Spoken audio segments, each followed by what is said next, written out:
Hello guys, good morning. Welcome to my vlog. Welcome to my channel.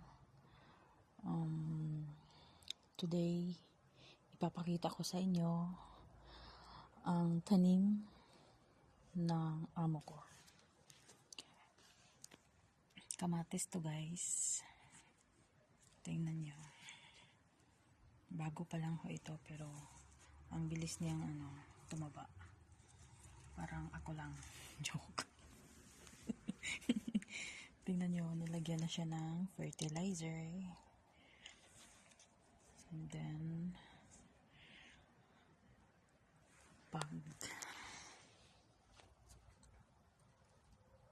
papakita ko sa'yo ulit pag, may bunga na siya. Kasi ngayon, nag-start na po siyang, may bulaklak na po.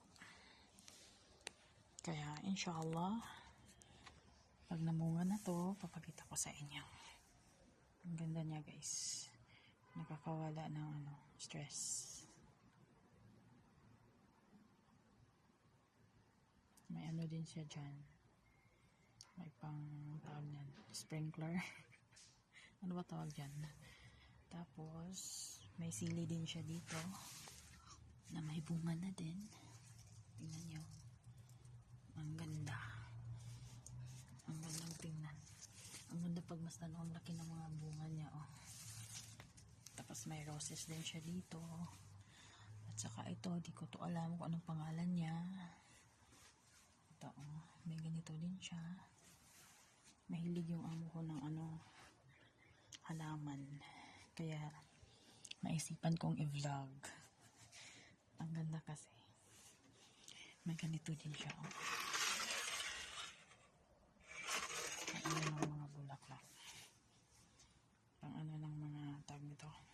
Lupa. Ang ganda guys, oh. Gusto ko siya. Every morning tinitingnan ko to dito. Inaamoy-amoy ko yung dahon ng mga kamatis. Parang nasa Pilipinas lang kasi ako pag nakaamoy ako ng dahon ng kamatis. Sige, bye. That's all for today. Bye. God bless us all.